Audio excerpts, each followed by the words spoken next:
Hello, I'm Aaron, one of the threat intel advisors at Feedly Threat Intelligence, and I'm joined today by Andy, one of our senior threat intelligence advisors, to discuss the September Microsoft Patch Tuesday report, which you can access for free in the link in the description below of this video. Andy brings over 8 years of experience in cyber threat intelligence and vulnerability management across defense and education sectors, currently serving in the U.S. Army Reserves as a cyber fusion intel officer, providing intelligence support to cyber operations. So Andy, the report just dropped from Microsoft with a substantial number of CVEs. I see 81 CVEs with 9 that are reaching critical severity, which is about an 11% criticality rate that kind of demands some attention there. Some CVEs like CVE 2025-55232, which is a CVSS 9.8 score Microsoft HPC Pack deserialization vulnerability. 2025-55234, which is affecting SMB servers with relay attack capabilities, and a concerning cluster of like 7 different Excel RCE vulnerabilities. Kind of interesting. I know we'll talk about that a little bit later as well. But Andy, from your perspective, what vulnerabilities should teams be really most aware of this month? So thank you for all that. So definitely starting out with some of the higher ones, looking at this 2025-54987. This is a SharePoint server vulnerability allowing an authorized attacker to execute over network, right? So as you'll see down here in the CVSS, you'll actually see that there's no user interaction required. So this is concerning because the fact that if you have a SharePoint server open the internet because you have a web page there, this could be done very low privilege access, remote code execution. Again, protecting those web-facing applications starting there. Next, we have the 21907. There is a proof of concept available for it, as you can see here. And so you'll be able to go and check that out and see what's going on with that. So this one here is affecting some of the JSON. So you can do you can see here, you'll be able to do unauthenticated remote attack. So this will cause denial of service for any systems that might be running this particular Newton soft JSON. So again, these are kind of the highlight ones, but I want to move into the ones that are a little bit more interesting to me, which is, the one you mentioned earlier, this SMB server one. Again, you'll be able to see that the privilege escalation, unauthorized attack from the network base. So again, attackers don't really need any privilege, and they can hit it from the network.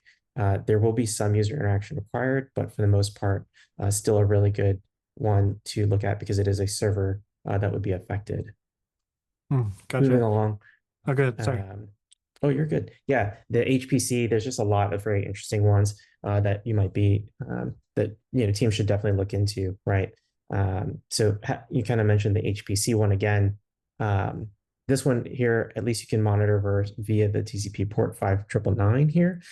So this one might help with some of the detection strategy in terms of looking for exploitation against the high compute pack or high performance compute pack, which is definitely used in a lot of hybrid environments, Azure, on-prem type stuff. So if you're running a type of system that is a hybrid of these environments, definitely something we should look into.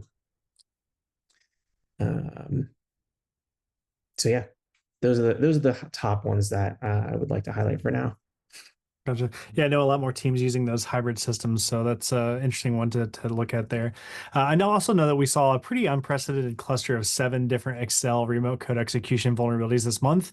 Not to go through the whole list, but 54896, 54898, a few more there. I know you'll cover them here as we kind of cruise through. But what was it about these particular vulnerabilities that really caught your attention?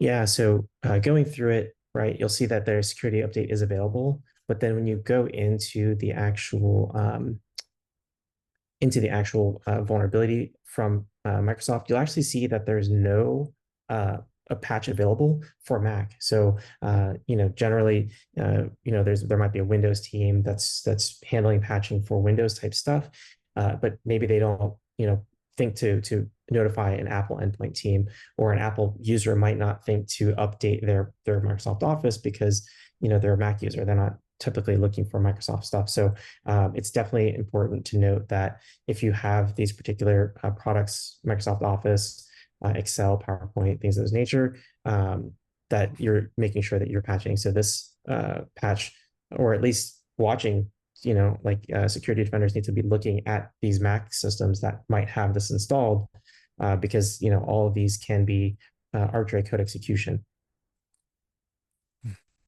Gotcha. Cool. I think we'll come back to that here in a minute too. But Mhm. looking at CVE 2025 54910, that's representing another heap-based buffer overflow in Office. But this one's kind of interesting because it can be triggered through the preview pane without user interaction. How does that kind of shift the attack landscape for Office-based threats? Is a really good question, because the preview pane exploitation is really cool, because, well, not really cool, but interesting in that it kind of does remove that human factor, right? Because all the user education these days is like, don't click the link, don't download the file, don't do the thing. But now when the preview pane can trigger the vulnerability, it kind of negates all that training, right? Like the preview pane, it's like you can't, unless you disable preview pane, which some companies, some users enjoy that, and it might not be feasible, but the preview pane can then subvert all of that user training of don't click the link or don't download the file. Hmm. Okay, and then circling back again to those the Excel vulnerabilities. Can you tell me a little bit about the vulnerabilities that have the RCE, but if you look at the actual attack vector, it says that it's local. So it's like, is it network? Is it local? Is it remote? Is it not? What's kind of going on there? That's a really good question. So what you'll see is in here, the name of the vulnerability is Microsoft Excel remote code execution, which is what you asked about here. But you then see the attack vector is local, and so why is that? And so what you'll see if you go into the Microsoft advisory as well, but essentially what happens is that while the attacker themselves is not local to the machine, nor do they have to have access to it, they could be wherever. The file itself that's being executed, that is being exploited, is actually on the system. And so that's why you're seeing the attack vector to be local. However, the naming convention says remote code execution. Hmm. So those are pretty critical then for teams that maybe are filtering to see only things that are network attack vector. This one says local, but kind of plays a little bit as network. That's interesting. Right. Cool. Awesome.